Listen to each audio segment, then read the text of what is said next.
Shalom, here we are, completing one more week of our isolation.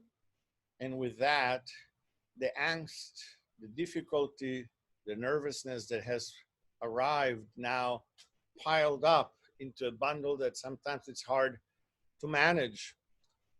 Yet here we are, and we're all doing the very best we can.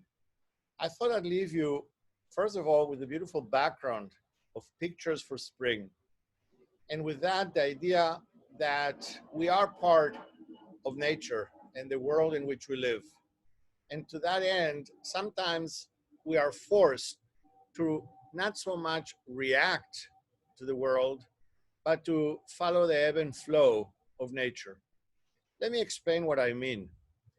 In this week's portion, there is an interesting concept that having planted our fields and collected our produce for 7 years, that next year needs to be a year of Shemitah, a year where we leave the ground and our fields fallow, and therefore we're not allowed to use the produce.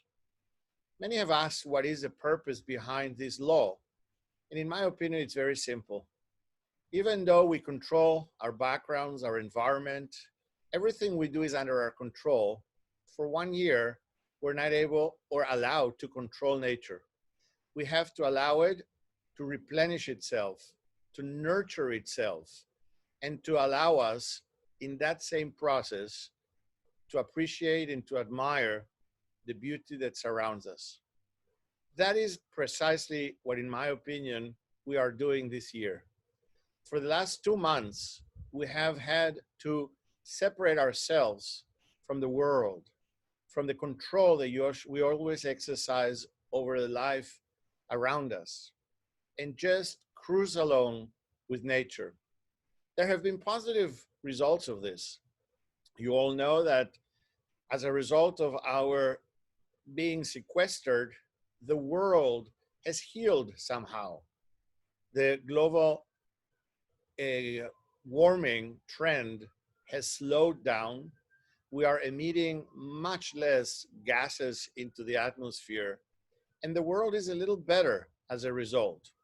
Perhaps that's what the Torah had in mind, that we need to separate, distance ourselves from the utilitarian purposes of our lives and allow nature to take its course, to replenish, to do what it does to heal and to recover.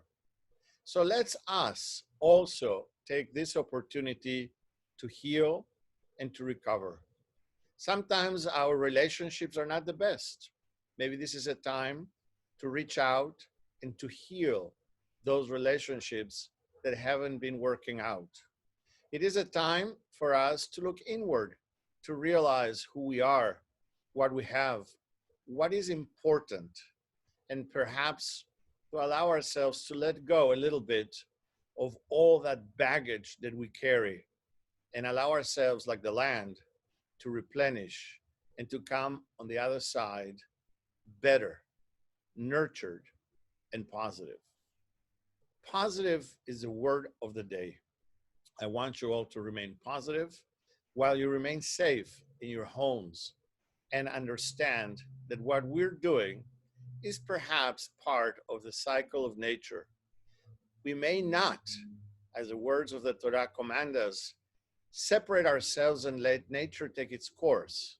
And so this time around, we have been forced to do that. There is some wisdom, there is some value in what we're doing, and that is to allow ourselves to replenish ourselves, to remain positive, and to hope that we can soon be together again.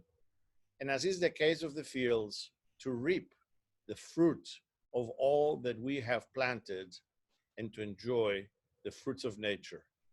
May this Shabbat be a restful one, a peaceful one that gives you an opportunity to replenish your soul, because after all, that is what this period affords us, an opportunity to become whole again and reconquer the world on the other side, full of positive energy and love for one another. Your way go my best wishes for a Shabbat Shalom, full of joy, happiness, and well-being. Shabbat Shalom umevorach.